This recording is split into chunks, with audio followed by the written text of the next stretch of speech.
¿Cómo están, hermanos? Wow, qué bonita se ve la iglesia full, ¿verdad? Gloria a Dios. Vamos a abrir nuestras Biblias en Lucas capítulo 22.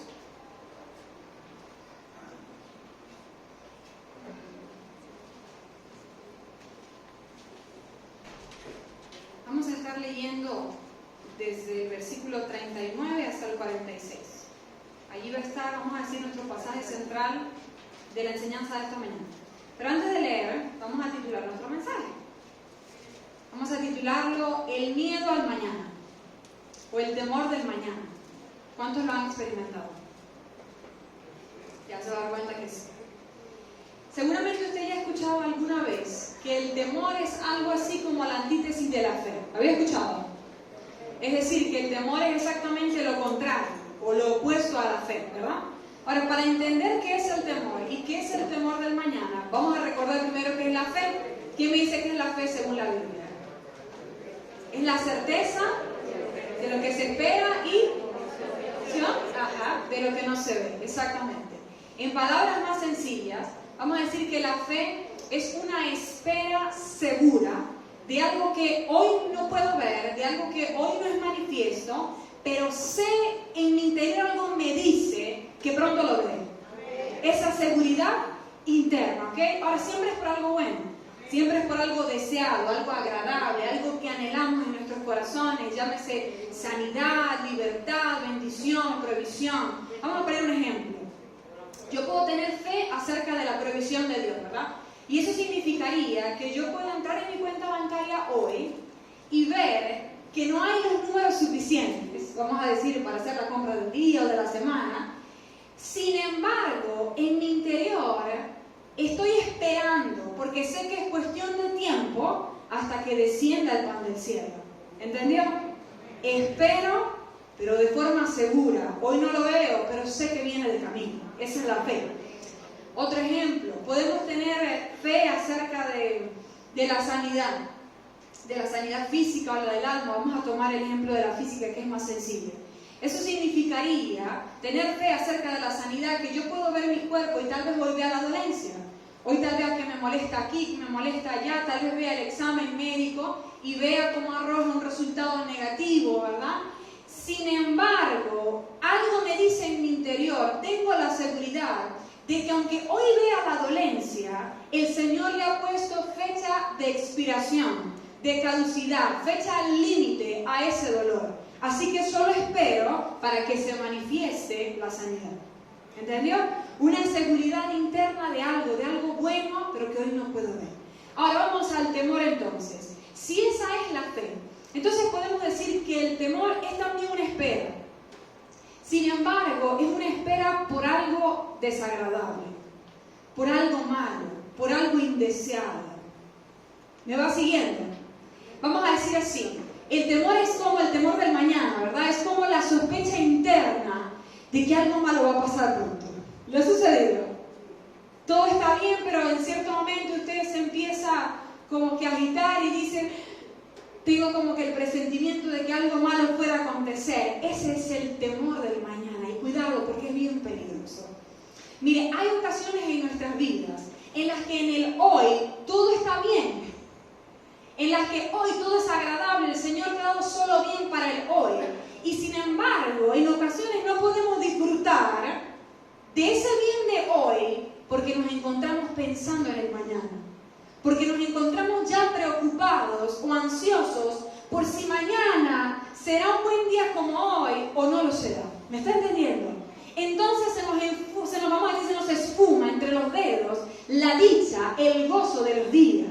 Mire, yo pensaba, qué diligente o qué trabajador nuestro adversario, que en ocasiones el Señor no le ha dado permiso para tocar el hoy, ni tampoco permiso para tocar el mañana. Sin embargo, a través de nuestros pensamientos, de lo que Él nos ministra, nos convence de que algo malo va a pasar y nosotros vivimos como si eso fuera así. Entonces, sin hacer nada, logra todo lo que quería, robarnos la dicha de nuestros días. Entonces nosotros, usted y yo, tenemos que ser atalayas, cuidadores de la bendición, del bien de los días que tenemos en la tierra.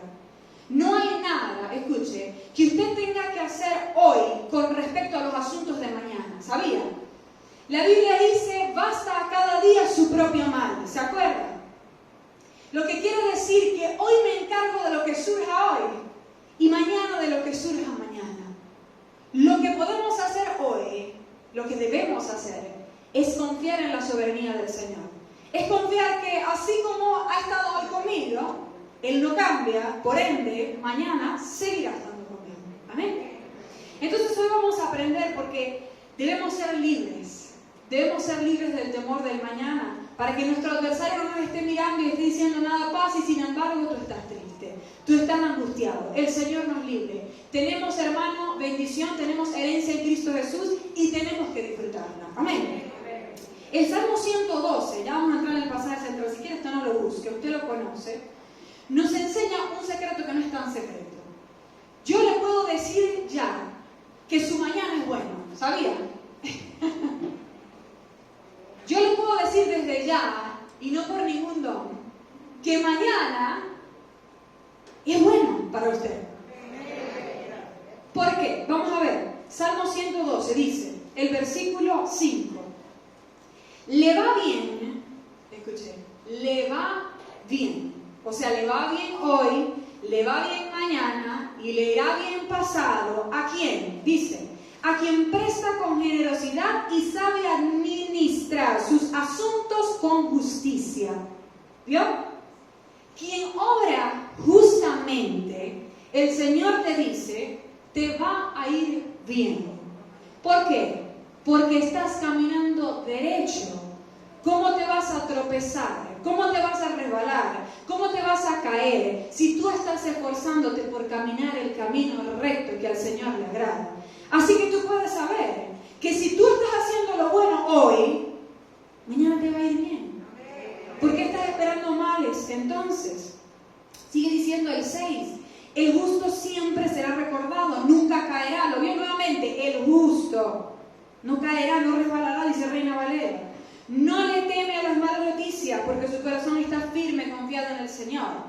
Quien se esfuerza por caminar como agrada al Señor no está esperando malas noticias, ¿me entiende? No las está presintiendo, no tiene sospechas internas porque sabe que las noticias que le vienen son buenas.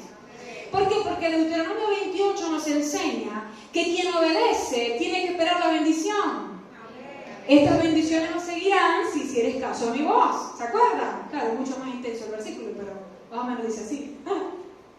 Diferente de quien no obra como al Señor le agrada, ese, según Deuteronomio 28 también, si desobedece, no puede esperar otra cosa que la consecuencia natural de sus obras, que es la maldición.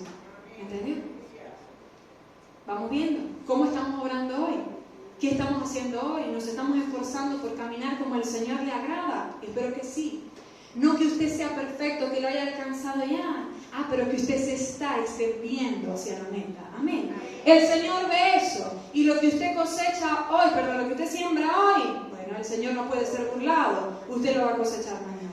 Entonces no tenga miedo de que vengan malas noticias. Tienen que venir buenas noticias. Ahora ya vamos a hablar un poquito más de eso más adelante, ¿ok? Ahora sí, vamos a Lucas 22, 39 al 46.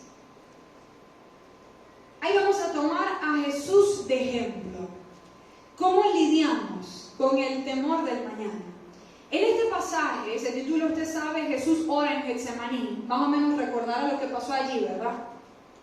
En este pasaje vemos que a pocas horas Jesús estaba ya para ser entregado y para ser crucificado.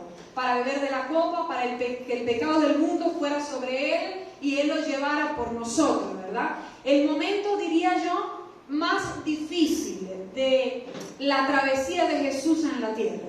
Y sabe, Jesús no solo tenía una sospecha de lo que venía. Jesús no solo se imaginaba, parece que viene algo difícil. No, Jesús sabía exactamente lo que le venía. ¿Me están entendiendo? Eso va más allá de lo que nos pasa a nosotros. Nosotros no somos omniscientes como el Señor, por lo que no sabemos exactamente lo que pueda pasar, pero a veces presentimos.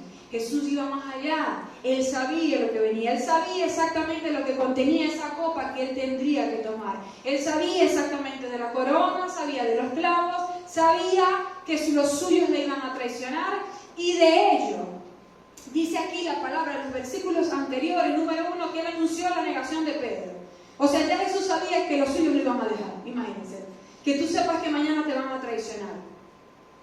Jesús ya había anunciado, ya voy a ser contado entre los inicuos, ya falta poco, ya sabía que venía la cruz. Y sabiendo todo eso, entonces Jesús hace ciertas cosas que nosotros vamos a tomar de ejemplo. Amén. Ahora, la angustia de Jesús, yo opino que es mucho mayor a la que nosotros podríamos experimentar algún día. Mucho mayor. Sin embargo, pues así como nosotros, Él ha sido tentado en todo, ¿verdad? Así como todo lo que nosotros vivimos, Él lo experimentó para que nosotros sepamos, se puede vencer. Amén. Entonces vamos a leerlo del versículo 39 al 46. Dice: y saliendo, se fue como solía al monte de los olivos, y sus discípulos también le siguieron. Cuando llegó a aquel lugar, les dijo: orad para que no entréis en tentación. Y él se apartó de ellos a distancia como de un tiro de piedra, y puesto de rodillas oró, diciendo: Padre, si quieres, pasa de mí esta copa, pero no se haga mi voluntad, sino la tuya. Y se le apareció un ángel del cielo para fortalecerle. Estando en agonía, oraba más intensamente, y era su sudor como grandes gotas de sangre que caían hasta la tierra. Cuando se levantó de la oración y vino a sus discípulos, los halló durmiendo a causa de la tristeza. Y les dijo: ¿por qué dormís? Levantaos y orad para que no entréis en tentación. Lo primero que Jesús hace entonces, cuando ya se empieza a angustiar, cuando ya el temor empieza a hacer mucho en su vida, cuando el dolor empieza a ser muy fuerte, es que acude al monte de los olivos. Y mire, hay muchas cosas de las que vamos a hablar, diferentes estrategias para lidiar con el temor del mañana. Sin embargo, hay una buena razón por la que el pasaje comienza con esto. Hay una buena razón por lo que lo primero que hace Jesús es acudir al Padre. ¿Sabe? Porque este es el único, escúchelo bien, el único método infalible que usted y yo tenemos para ser libres del temor. El único, la presencia vívida del Señor. Si nosotros no logramos experimentar la presencia del Señor, el temor perseverará en nuestras vidas. Entonces, cuando usted tenga esta clase de temor, esta clase de sospecha interna acerca del mañana y no pueda disfrutar del hoy, sepa que lo primero que tiene que hacer y en lo que tiene que perseverar es en subir al monte de los olivos. Y este es el lugar de comunión. ¿Se acuerda? Era el lugar al que Jesús solía ir a encontrarse con el Padre. Esto es lo que usted y yo tenemos que hacer. Mire, esto es tan sencillo para entenderlo como ver a los hijos, a los niños naturales y sus padres. Cuando un niño tiene miedo, ¿qué hace? Acude a sus padres, ¿sí o no? Es lo único que hacen. Porque es una verdad natural que nos enseña, una espiritual. Cuando yo estaba pequeña, en muchas temporadas de mi niñez, yo sufrí bastante de temor, tenía pesadillas y no me podía dormir, temor a la oscuridad. ¿Qué hacía? Acudía a mis papás. Recuerdo cuando estaba muy pequeña, sabía que mi mamá se dormía temprano, así que acudía a mi papá, que se dormía más tarde. Y yo lo miraba para ver si tenía los ojos abiertos. Yo me sentía segura completamente mientras él estuviera despierto. A veces me hacía la de: no estoy dormido, tengo los ojos cerrados, solo estoy descansando. Sin embargo, pensaba que gracias al Señor, que el Padre nunca cierra los ojos, ¿verdad? Nuestro Padre Celestial, hermano, nunca cierra los ojos, al contrario, sus ojos y sus oídos, dice la palabra, están atentos al clamor de los justos. Amén. Entonces el niño acude a su papá. Cuando estaba un poquito más grande, acudía a mi mamá y le decía: yo tenía una cama individual y abajo se sacaba otra pequeña, y cuando tenía pesadillas me levantaba y le decía: mami, duerme conmigo. Y ella se acostaba en la cama de abajo. Con la presencia de mi mamá en el cuarto era suficiente para que yo conciliara el sueño y para que el temor se fumara. Esto es lo que pasa con el Señor. Esto es lo que pasa con la presencia del Señor. Nosotros acudimos al Señor y cuando nos damos cuenta que Él tiene los ojos abiertos, cuando nos damos cuenta que Él está presente, cuando lo podemos palpar, su presencia, su gloria, hermano, el temor se tiene que esfumar. Amén. ¿Sabes cuál es nuestro problema a veces? Que sí, acudimos al monte de los olivos, queremos tener comunión con Él, pero nos rendimos antes de encontrar la presencia. Ese es nuestro gran problema. Vamos a cumplir con la oración, cumplimos con nuestra hora en la madrugada, o en el día, o cuando usted lo tome. Si estoy atemorizada y le digo, Señor, ayúdame, mira esto, se cumplió la media hora, bueno, ya terminó la media hora y sales del lugar de la oración igual de atemorizado que como entraste. No esperaste que el Señor se manifestara. No le diste tiempo al Espíritu Santo de que dijera, aquí estoy, de que te demostrara que tú puedes experimentar la presencia de Él. Que no quedara duda que Él está contigo. Hasta que tú no logras experimentar eso en carne propia, no estás seguro de que el Señor está contigo. ¿Me entienden? Sí, sabemos la palabra y la declaramos, sí, el Señor está conmigo, no hay que temer, pero cuando el Señor se hace presente y te dice, aquí estoy, y tú lo puedes ver, y lo puedes tocar, y puedes tocar su voz, y puedes tomar de Él, entonces esa seguridad de que está contigo es algo, perdóname la redundancia, seguro en ti. Ya no solo de palabras, sino de experiencia real. Entonces, note que la oración de Jesús tomó tiempo. Y era Jesús. ¿Sabe por qué la oración de Jesús tomó tiempo? Porque cuando nosotros vamos a orar, quien ha practicado la oración sabrá que no siempre desde el momento en que tú dices, bueno, Padre, se manifiesta la presencia de Dios, no siempre. Muy pocas veces, mejor dicho. Toma tiempo, toma búsqueda. Por eso el Señor habla de buscar, de inquirir en Él. Porque hay que perseguirlo, hay que procurarlo. Pero nosotros vamos a la oración, cumplimos y antes de que Él se haya manifestado nos vamos. Sigue el ejemplo de Jesús. Mire, Mateo nos habla un poquito más de esto y nos especifica que Jesús oró 3 veces. Oró una vez, oró acerca de la copa. Allí en algún momento desciende un ángel para fortalecerle. Yo no sé cómo fortalecerá un ángel, pero me imagino que debe ser algo como los hermanos, ¿verdad? Algo así como recordar la palabra, como el Señor está contigo, recuerda que la voluntad del Señor es buena, es perfecta, es agradable, vale la pena padecer, recuerda el propósito que tiene el Señor, qué sé yo, algo así le tenía que estar diciendo el ángel, ¿qué más podía hacer? Porque Dios no era. Pero eso no fue suficiente para Jesús. Él no necesitaba la presencia de un ángel, él necesitaba la presencia vívida del Padre, que le preparara para ir a enfrentar lo que le venía. Así que el ángel estaba allí, sin embargo, dice que él oraba más intensamente. ¿Me está entendiendo? ¿Cuántos de nosotros nos conformaríamos si un ángel se nos apareciera? Sin embargo, ni eso es suficiente. Necesitamos que el Señor se nos aparezca. Si queremos ser libres del temor. Ahí hubo una lucha. Jesús sabía que estaba angustiado, que era difícil, que él tenía que confiar, que recibir la paz del Padre para poder subir a esa cruz. Así que él luchó en oración hasta encontrar la presencia. Y mire que sé que la encontró porque algo pasó en Jesús. Primero dijo, quédense conmigo a sus discípulos porque estoy muy triste, velen. Pero luego, mire lo que dijo en Mateo 26:45, luego de orar 3 veces, dice, entonces vino sus discípulos y les dijo, dormid ya y descansad. Qué diferente, ¿no le parece? De quédense despiertos porque yo estoy muy mal y necesito su ayuda, allá todo está bien, descansen. Y no es que lo adverso no venía, venía. Sin embargo, ya Jesús se había preparado en la presencia del Señor. Y sabe, este dormir, descansar, me atreveré a decirle que era más una orden espiritual que una física. ¿Cómo así? Si alguien le dice a usted dormir, usted se imagina ir a la cama, ¿verdad? Ellos tenían sueño. Y Jesús les dice dormir. Sin embargo, Jesús se estaba refiriendo a algo más que el sueño físico. Jesús les estaba hablando de que en el Espíritu podían descansar. ¿Sabe por qué se lo digo? Porque luego el Señor les dice, ya ha llegado la hora, levántense. O sea, un versículo después. ¿Qué guachafa? ¿Dormimos o nos levantamos? ¿Cuál de las dos? ¿Están viendo? Eran las dos las que tenían que hacer. Tenían que descansar en el Espíritu y levantarse a enfrentar lo que venía.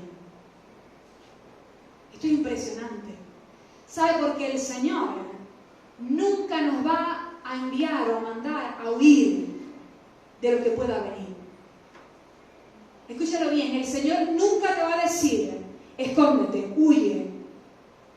El Señor te va a decir, levántate y enfrenta lo que viene. Sin embargo, mientras lo haces, que en tu espíritu estés descansando. Esto, hermanos, yo lo pienso y digo, wow, con razón la Escritura dice que el Señor enloqueció la sabiduría de los sabios. Esto no lo entiende nadie, sino el que lo experimenta. Esto no lo vas a entender hasta que tú, llegando a la presencia del Señor, prevalezcas, la vivas y luego te vayas a enfrentar a la situación y te des cuenta que es completamente diferente. Es completamente diferente a si tú fueras a enfrentar al gigante por ti mismo. Recuerda que David lo fue a enfrentar, sin embargo, lo fue a enfrentar en el nombre del Señor. Igual tiene que suceder con nosotros. Amén. Nos levantamos, enfrentamos lo que nos pueda venir, sí, pero con un espíritu que ya ha encontrado la paz, el reposo y el descanso en el Señor. Amén. Veamos otro que hizo lo mismo que Jesús, que fue David. También subió al monte de los olivos. Segunda de Samuel, capítulo 15. David también se encontraba en una circunstancia de temor. En una circunstancia de temor del mañana, de lo que creía que podría acontecer pronto. Ese temor lo llevó a subir, a buscar al Señor. Ahora, antes de leer el versículo, voy a leer el versículo 30. Antes de leerlo, le hablo un poquito del contexto para que recuerden. En este momento, Absalón, uno de los hijos de David, había decidido rebelarse, había decidido que él iba a ser el rey por encima de la decisión de su padre de poner a Salomón.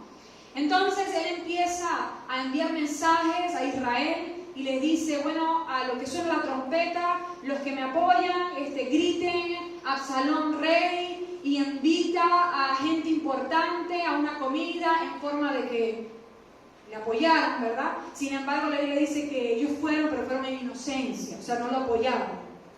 Empezó a hacer los sacrificios pertinentes de ungir a un nuevo rey, y ahí estaba preparando el asunto. Y luego dice la palabra que empezó a tomar fuerza la rebelión. Empezó a tomar fuerza, escuchen. Pero no había pasado nada todavía. ¿Me entienden? ¿Cómo así? David todavía estaba en su trono y no había nadie a las puertas del palacio con armas ni con una espada en el cuello de David. ¿Me está entendiendo? Nada de eso había pasado. David tenía a los suyos, a sus fieles. Sin embargo, aunque nada había pasado, llega el mensaje a David y le dice, David, el corazón de Israel se va detrás de Absalón. El corazón de Israel se está yendo, o sea, la cosa va comenzando, no ha pasado nada todavía, pero te avisamos de antemano. ¿Cuál fue la respuesta de David? Y esta respuesta me impresiona. Conociendo quién era David, yo digo, ¿cómo respondió así? Respondió, huyamos, porque no podremos contra Absalón. ¡Wow! David, el guerrero, el valiente, el que se enfrentaba a osos, a leones, el único que se atrevió a darle la cara a Goliat, el que peleó y ganó tanto para Israel que su hijo Salomón pudo tener tiempo de paz en todo su reinado. Ese David diciendo de su propio hijo, huyamos porque no vamos a poder. ¿Qué le pasó a David? Bueno, lo mismo que nos puede acontecer a nosotros. Temió. Aunque ayer había sido valiente, hoy temió. Igual nos acontece a nosotros. Aunque ayer hayamos sido valientes para algo, si no nos encontramos en guardia de nuestros pensamientos, hoy podemos temer. Y mire a qué le llevó el temor del mañana, porque nada había ocurrido a David. Él mismo, escuche, él mismo se paró del trono y se fue. Yo me imagino a Absalón, cuando le llegaba la noticia, mira, David se fue. Me imagino a Absalón diciendo, wow, la cosa fue más fácil de lo que yo me imaginaba. O sea, ni siquiera lo tuve que enfrentar, ni tuve que ir a pelear, ni tuve que hacer nada. Él solito se fue. ¡Wow! David, él mismo se eliminó de la batalla. ¿Por qué? Por temor. Y salió huyendo. el temor hace lo mismo con nosotros. El enemigo envía noticias falsas, tal vez noticias tergiversadas, nosotros las escuchamos, y si tememos por no estar bien parados en la presencia del Señor, ¿sabe qué hacemos? Nos paramos del trono que el Señor nos ha dado y se lo dejamos al diablo. Y el diablo dice, bueno, el Padre no me había dado permiso de sentarme en ese trono, pero como dice el dicho, el que va para la villa pierde su silla. ¿Me entendió? Lo que logra el temor es que sin que nada haya pasado, nosotros mismos nos eliminamos de la batalla. Nosotros mismos entregamos, nosotros mismos rendimos lo que ni siquiera el Padre le ha dado permiso de tomar al diablo. Por eso tenemos que tener mucho cuidado, porque aunque nada pase, si hay temor en nuestras vidas, el temor nos va a paralizar. Y le va a dar la victoria a Satanás sin levantarse. Y él estaba diciendo como Absalón, concha, le fue más fácil de lo que yo imaginaba. Tenemos que lidiar con el temor. Amén. Ahora David, sí, el temor le empezó a guiar, sin embargo, él sabía cuál era el antídoto. Así que empezó a subir la cuesta del Monte de los Olivos. Dice 2 Samuel 15:30. Y David subió la cuesta de los Olivos y la subió llorando. Claro, la subió llorando. Estaba lleno de temor, estaba lleno de angustia. Sin embargo, la subió. ¿Me entendió? Cuando la cosa sea difícil, hermano, es el mejor momento para subir la cuesta. Si tiene que subirla llorando, súbala llorando, pero súbala. Amén. Ahora dice, llevando la cabeza cubierta y los pies descalzos. También todo el pueblo que tenía consigo cubrió cada uno su cabeza e iban llorando mientras subían. Ahí empezó la subida. Ahora miren qué tremendo. Ahí estaba, yo me imagino, la subida o la cuesta representan cuando nosotros estamos buscando al Señor y como que todavía no se nos mueve ni un pelo. ¿Usted sabe a qué me refiero? Estamos buscando al Señor y decimos, necesito la presencia, pero no siento nada. Nene, aquí no pasa nada. Bueno, esa es la cuesta.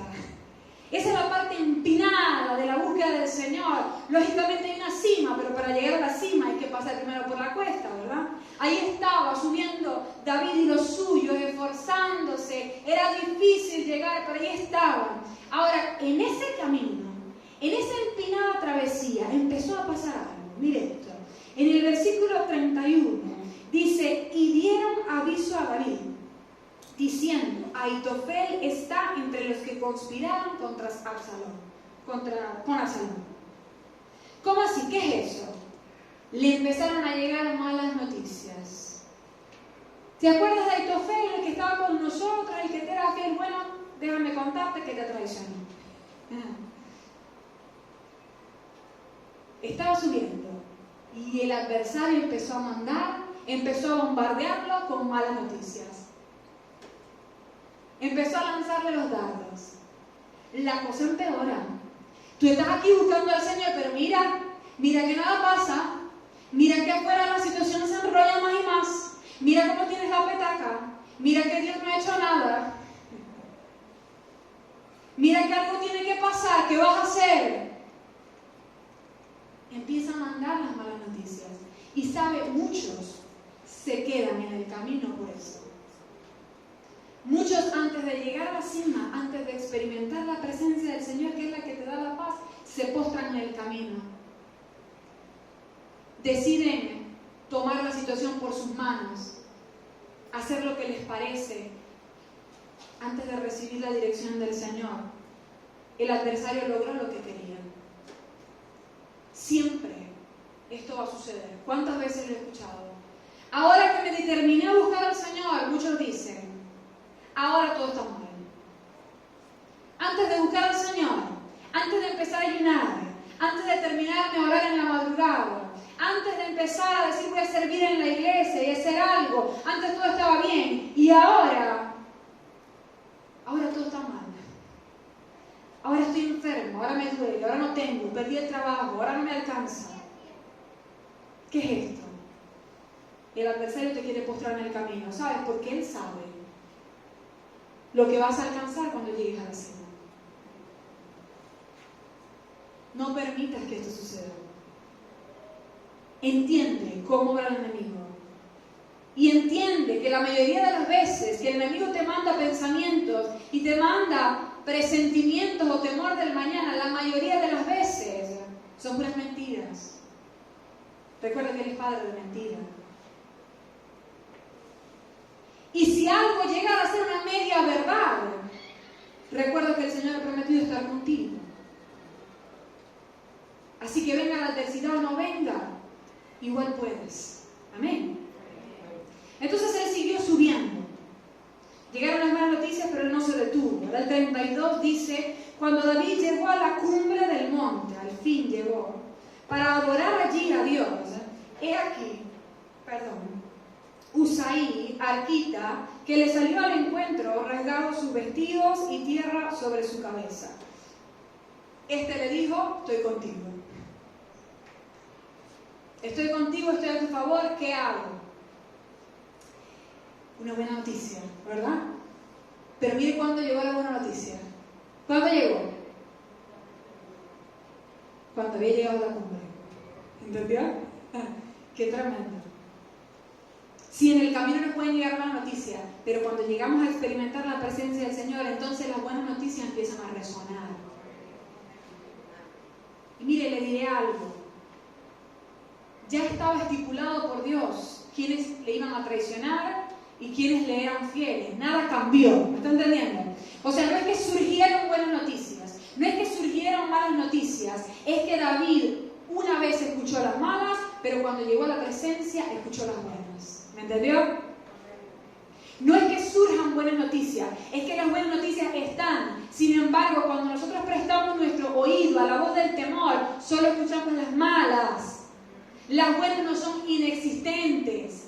Pero cuando estamos en la presencia y entrenamos el oído espiritual porque escuchamos al Espíritu de Dios y no al espíritu del temor, entonces empezamos a entender su idioma. Empezamos a entender lo bueno entre lo que nos parece adverso. Pensaba que así como es en lo espiritual, que el oído se tiene que entrenar, es en lo físico también.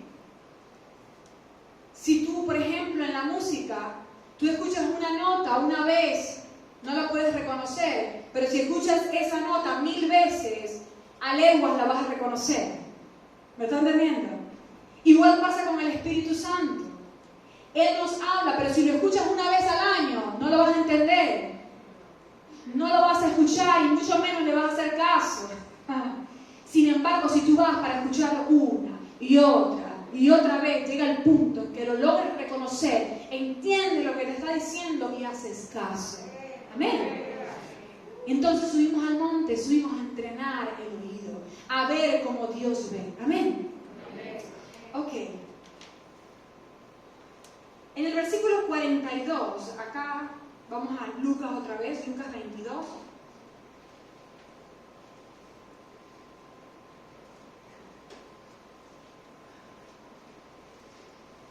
El versículo 42 lo volvemos a leer, dice, diciendo, Padre, esta fue la oración de Jesús, si quieres pasa de mí esta copa, pero no se haga mi voluntad sino la tuya. Ahora miren, yo le dije ya hace rato, y se lo vuelvo a decir, no sé si se lo dije, no se lo dije, se lo estoy diciendo ahora, que yo no le quiero decir en ningún momento que mañana no va a pasar nada malo,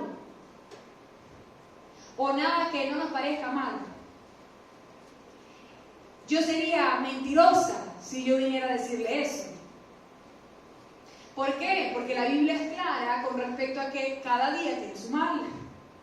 Con respecto a que los días son malos. Y más a medida que nos acercamos a la venida del Señor, ¿correcto? Entonces si yo le digo que nada le va a pasar mañana, pues le estaría mintiendo. ¿Sabe lo que yo le estoy diciendo? Simplemente que no vale la pena que usted no disfrute del bien de hoy por pensar en lo que va a pasar mañana. ¿Sabe? Mañana van a venir cosas adversas, claro que sí. Sin embargo, lo que viene mañana, aunque te parezca adverso, no es otra cosa que la voluntad de Dios. Lo que venía a Jesús, la copa, eso malo, eso indeseado, vamos a decir, en su carne, que él iba, en su humanidad, perdón, que él iba a experimentar, no era por el azar, ni era la mala suerte, era la voluntad de Dios. La copa era la voluntad del Padre, ¿me está entendiendo? Aunque era desagradable en su humanidad. Lo que te va a pasar a ti mañana no puede ser otra cosa sino la voluntad del Padre. ¿Por qué? Porque los que son hijos de Dios son guiados por el Espíritu. Entonces lo que te va a pasar mañana es su voluntad. Y si es tu voluntad, puedes saber que no es nada malo. Porque la voluntad de Dios es buena, es agradable y es perfecta. Aunque a ti, en tu humanidad, no te parezca eso. ¿Ya me vas siguiendo? Pero aunque es desagradable, sí que tiene beneficios. ¿Fue difícil para Jesús tomar la copa? En su humanidad fue doloroso, sí. Pero ¿cuántos fueron los beneficios? Inmensurables. Salvación, redención, justificación, sanidad, libertad, autoridad, poder, herencia, provisión, paz. Para ustedes contar. Por enfrentarse a lo que el Señor le envió. Por decidir tomar la voluntad del Señor. Tiene beneficios. ¿Sabe? El Señor me traía a la mente los jugos estos verdes que están de moda. ¿Sabe cuáles son? Están de moda unos juguitos verdes que se toman en la mañana, que supuestamente son buenísimos para el cuerpo. Yo no sabía nada de eso, así que investigué. Y es impresionante, hermano, porque un vaso de juguito tiene como unos 15 beneficios para el cuerpo. Es increíble. Buenísimo, para todo. Pero, ¿sabes? Mientras yo leía los beneficios, no podía dejar de pensar lo mal que debe saber una combinación de celery, acelga, perejil y pepino. ¿Me dan de Yo nunca he probado un juguito de eso, así que el Señor me trajo a mamar algo que sí he probado. El abuelo de Toto, que murió de casi 100 años, él tomaba siempre en las mañanas un jugo. Y cuando yo me di cuenta, en una ocasión le dije que me diera a probar, que me preparara uno. Y Toto me lo trajo, él me lo preparó y Toto me lo trajo. Lo único que recuerdo que tenía es que tenía sábila. Entonces dije, wow, cuando lo vi me contenté. Y dije, qué bien, me voy a tomar Toto a la mañana y voy a estar sana, porque él está muy sano, todo debe ser buenísimo, no sé qué. Hermano, a lo que fui a probar eso, hice así con la lengüita, ¿usted sabe? Por si acaso. Hermana, qué cosa para mala. Horrible. Solamente lo probé así, lo cerré y le dije, yo no voy a tomar esto, disfrútalo. A pesar de los beneficios que tenía, ¿me estoy entendiendo? Yo anhelaba los beneficios, pero lógicamente no me quería tomar la amargor. Igual pasa con la voluntad del Señor. Si nosotros queremos los beneficios, tenemos que estar dispuestos a pasar por el trabajo amargo. Pero ¿cómo vale la pena? Amén. Mire lo que dice la Biblia. Génesis 15, 12. Está hablando de una experiencia que tuvo Abraham. Dice, al ponerse el sol, Abraham se durmió profundamente y descendió sobre él una oscuridad aterradora. Note, el temor.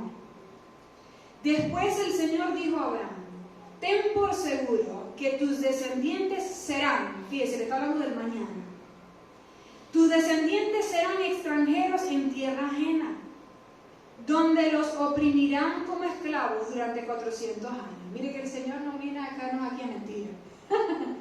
El Señor es claro, si viene algo difícil mañana, Él te lo va a decir. Sin embargo, mire lo que continúa diciendo el versículo, el 14, pero, gloria a Dios por los peros de Dios, pero yo castigaré a la nación que los esclavice y al final, después de que pasó lo amargo y cuando llega para digerirse, al final saldrán con muchas riquezas. ¿Vio?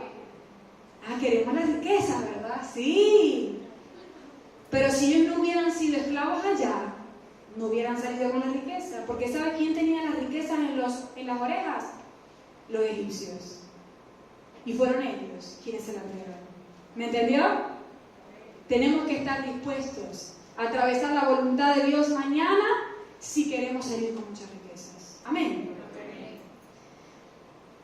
versículo 45 dice: cuando se levantó de la oración y vino a sus discípulos, los halló durmiendo a causa de la tristeza. Este versículo no necesita gran explicación. La tristeza nos duerme. La angustia, el temor del mañana nos duerme. ¿Sabe? Pensaba o recordaba que uno de los síntomas o un síntoma de la depresión puede ser el dormir demasiado. ¿Lo había escuchado? No sé si se acuerda, por ejemplo, de Elías. Alguna vez hablamos acerca de eso. Elías, para quien dice que la Biblia es anticuada y no puede hablar de salud mental, Elías estaba en un cuadro depresivo cuando estaba huyendo de Jezabel. En el camino se dormía y nuevamente se dormía. Ahí una depresión. Más allá dice que deseaba la muerte. Él estaba angustiado, él temía en gran manera por lo que podría acontecerle. Ahora, ¿cuál es el razonamiento detrás de dormir por la depresión o por la tristeza? Que anestesiamos nuestras vidas. El razonamiento es que mientras más duerma, menos tengo que vivir. ¿Entienden? Mientras más duerma, menos me tengo que enfrentar a los asuntos desagradables, a las situaciones difíciles, así que mejor no salgo de la cama. Y aunque a nosotros no nos pase físicamente, nos puede pasar espiritualmente. Y es cuando queremos estar anestesiados ante la vida. Cuando no queremos enfrentar las situaciones, cuando no queremos enfrentar las cosas difíciles. Pero sabe, el problema es que así como nos anestesiamos para lo malo, nos anestesiamos para lo bueno. ¿Me están entendiendo? No sentimos lo malo, ok, pero tampoco sentimos lo bueno. Entonces la dicha y el gozo de los días se pierden. Por ello, nosotros no podemos permanecer en temor.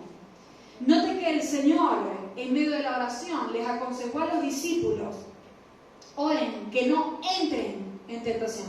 ¿Se acuerdan? Es interesante porque nosotros decimos caer en tentación. Y no le voy a decir que en ninguna parte dice eso, porque hay versiones que dicen caer. Sin embargo, si usted va al original, se va a dar cuenta que casi siempre el verbo es entrar en tentación. Es diferente.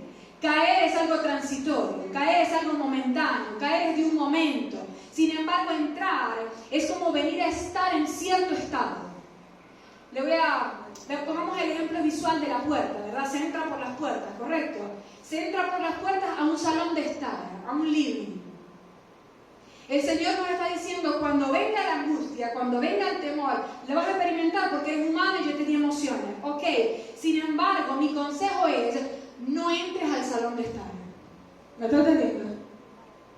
No pases por la puerta y te quedes cómodo en los muebles del cuarto del temor o de la angustia. Recuerda, como dijo Pablo, que así como hay una puerta para entrar, hay una puerta para salir. Porque junto con la tentación, dice la Escritura, el Señor da la salida. Entonces nosotros no nos podemos encariñar, es lo que les estoy tratando de decir, con el temor o con la angustia. Está bien, en algún momento llegó, pero en el momento en que llega, tienes que pararte y decir: yo no voy a permitir esto. Mire, es chistoso porque ayer ya el mensaje estaba listo. Y ayer por la noche estábamos trabajando, nos estaba yendo muy bien. Usted sabe que vendemos pizza, nos estaba yendo muy bien, estábamos contentos, hace días que no vendíamos tanto. Y de repente Toto llega con una cara y me dice: me dieron una mala noticia. Un vecino no quedó conforme porque la pizza es que estaba muy tostada y tal. Y de una vez, a mí me entró una cosa, muy poco no sucede esto, aunque esto sucede en todos los negocios y en todas las cosas. Pero inmediatamente, Dios mío, yo sentí como un dardo en mi alma. Yo decía: Dios mío, no puede ser que hoy, o sea, que el Señor nos está bendiciendo tanto, estas noticias me lleguen. Inmediatamente dije: ya va, ¿qué está pasando aquí? Me senté y dije: ¿te diste cuenta de lo que voy a predicar mañana? ¿Me estás entendiendo? Pues no te voy a creer. Yo sé que son puras malas noticias tuyas, sin embargo, sé que son puras mentiras, porque el Señor me ha puesto aquí y el Señor me responde. ¿Entendió? Entonces no podemos permitirlo, puede llegar, sin embargo, tú tienes que ser atalaya de la dicha de tus días y sacarlo. Amén. Recuerde lo que el Señor le dijo a Samuel con respecto a su angustia. ¿Se acuerda? Le dijo: ¿hasta cuándo te vas a lamentar por Saúl. O sea, ya basta. Está bien, te sentiste triste, está bien, tenías una relación especial con él, pero basta. ¿Y sabes por qué le dijo ya, suficiente? Seguidamente le dijo, yo he escogido un nuevo rey. En otras palabras, yo tengo razones para dicha. ¿Por qué sigues con las razones para la angustia? Si el Señor tiene razones para que nosotros estemos gozosos, para que disfrutemos de los días, ¿por qué entonces nos centramos en los mensajes o en las malas noticias? Hagamos caso a lo que el Señor dice. Eclesiastés 3:6 dice, aunque el hombre engendrare 100 hijos y vivieren muchos años y los días de su edad fueren numerosos, escuchen, esto es impresionante, si su alma no se sació del bien y también careció de sepultura, yo digo que un abortivo es mejor que él. ¿Entendió? El Señor nos está diciendo, ¿de qué vale que vivas muchos días en la tierra si ninguno lo estás disfrutando por estar temiendo del mañana? Mejor sería que fueras abortivo, es decir, mejor que no hubieras visto la luz. Mejor que no hubieras nacido si es solo para ver lo malo. Y si Salomón dice que nosotros podemos saciarnos del bien de los días, es porque los días tienen bien. Es porque Dios más atrás dice que nos ha dado la facultad para disfrutar. Tenemos que usarla. Amén. Salmo 34, con esto termino, dice el versículo 11, venid hijos, oídme, el temor de Jehová os enseñaré. ¿Quién es el hombre que desea vida, que desea muchos días para ver el bien? ¿Usted desea días, pero para ver el bien?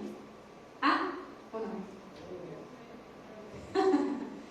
Usted quiere ver el bien, quiere disfrutar del bien, quiere saciarse del bien de Dios, ¿verdad? Ok, si usted es ese hombre, el Señor te aconseja para lograrlo. Dice el versículo 13, guarda tu lengua del mal y tus labios de hablar engaño. Apártate del mal y haz el bien. Con lo que comenzamos, ¿se acuerda? Si caminamos en justicia, mañana tiene que ir bien. Número 1, ¿quieres disfrutar del bien de los días? Tienes que sembrar bien para poder cosecharlo. Número 2, dice, busca la paz y síguela. ¿Lo vio? Procura la paz, corre detrás de la paz. Ve al monte de los olivos y no te salgas de ese lugar hasta que la paz del Señor se manifieste en ti.